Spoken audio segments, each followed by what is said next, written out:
کۆمەڵگەی پزیشکی بەخشین لە ئەڵەبجە کراوەتەوە و بە هەموو پسپۆڕیەکانەوە پێشوازی لە هاوڵاتیانی سنوورەکە دەکات. لەگەڵ ئەوەشدا کۆمەڵگەکە بۆ ڕەچاوکردنی ژیانی هاوڵاتیان داشکاندنی بەرچاوی لە سەرجەم بوارەکاندا کردووە. بە شێوەیەک بینینی نەخۆش لەلایەن پزیشکەوە تەنیا 3000 دینارە. هاوڵاتیانیش لای خۆیانەوە ستایشی کردنەوەی ئەو نەخۆشخانەیە دەکەن و دەڵێن بەخشین فەراغی نەبوونی پزیشکی لە نەخۆشخانە حکوومیەکان پڕ کردووەتەوە. کلێنێکی زۆر باشی پڕ کردوێتەوە بەداخەوە کەرتی تەندروستی حکومی لە ئەڵەبجە هەر زۆر وێرانە و ئەم نەفەسەش نەبووە بەڕاستی خەڵک تەواو و گیرۆدە بوو. ئەمە تۆزێک دەرچەیەک بخوای گەورە کردوێتەوە بۆ خەڵک بە تایبەتی خەڵکی ئەوانەی کەم دەرامەتن یا دەخلیان مەحدودە.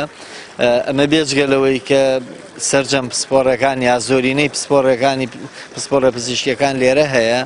سەرڕایەوەیش داشکانێکی باش نزیکەی نیوە لە عیادەکان و لە نرخی دەرمان و لە کۆمەڵشتی تر هەیە کە لە ڕاستیا هەموو خەڵکی کەم دەرامەد یا دەرامەد مەحدود هەمووی سوودێکی باشی لێبینێ. ئەمەش جێگەی دەستخۆشی ئەوانەی کە بەم کارە هەڵساون. منەڵەم شتێکی زۆر باشە لەبەرەوەی لە سلێمانیش کراوەتەوە زۆر باشە بۆ فەقیر و هەژار زۆر باشە لەخوا بەزیابێ دەستخۆشیشتان لەیەکەن یعنی لا لە فەقیر زۆر پیاوەتەوە لە بەرنامەی بەخشینە سەم خەسەخانە ئەلحەق وەزگای حکومەت وەزگای حکومەتە هەموو بیری لە خەسخانێکی وا بکردایەتەوە بۆ چینی فەقیر بۆ چینی هەژار. ئەم خەسەخانە ئەلحەق ئیسفادەی هەیە بۆ خەڵکی فەقیر و هەژار سوڵەی باشە هەم دکتۆرەکانی باشە هەم دەرمان و پێداویستەکانی ناو خەسەخانەکە ئەلحەق باشە بۆ خەڵکی فەقیر و هەژار. کۆمەڵگەی پزیشکی بەخشین پسپۆڕەکانی نەشتەرگەری گشتی و ناوی و مناڵان و تازە لەدایکبووان و قورگ و لووت و گوێ و چاو و تیشک و سۆنەر و هاوکات جومگە و ڕۆمانتیزم و پێست و جوانکاری لەخۆ دەگرێت و لە بەشەکانی ددان و تاقیگە و تیشک و سۆنەر و دەرمانخانە داشکاندنی لە 150 بۆ هاوڵاتیان کراوە.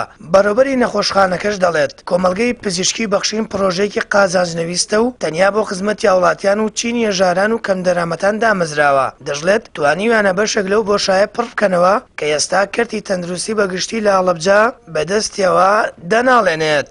هەوڵمانداوە کە زیاترین خزمەت بە خەڵکی هەژار و کەم دەرامەت بکەین. ئەم کۆمەلگای ئێمە کۆمەلگایەکی قازانجنەویستە بۆ معنایی ئەمانەوە شتێکی کە جیاواز لە شوێنەکانی کە پێشکەش بە خەڵکی هەڵەبجە بکەین. ئێمە توانیمانەوە ڕاستی ئەو فەراغە بۆ کەرتی تەندروستی هەڵەبجە پڕ بکەینەوە. بەتابەت ئێمە ئەم کۆمەلگای ئێمە کۆمەلگایەکی ناڵن 24 ساعتی بەس لە سەعات 3 دوای نیوەڕۆ ئەکرێتەوە تا 12 شەو. ئێمە لەو کاتا ئێمە لە خزمەتی ئەو نەخۆشانەین کە زۆر جار ئەچنە شوێنەکانی کە وەکو پێویست دکتۆری لێنی ئەگەڕێنەوە لای ئێمە. لە ئێستادا کەرتی تەندروستی و نەخۆشخانەکانی هەڵەبجە بەبێ پێویست خزمەتگوزاری پزیشک و دەرمانیان نییە و هاوڵاتیان ڕوون لە نەخۆشخانە لێکان دەکەن. کۆمەڵگەی پزیشکی بەخشینیش یەکێکە لە پرۆژەکانی دەستگای خێرخوازی بەخشین ڕۆژانە لە سەعات 3 پاژنیوەڕۆ بۆ 12 شەو کراوەیە و بە شێوەیەکی بەرچاو هاوڵاتیان ڕووی تێدەکەن.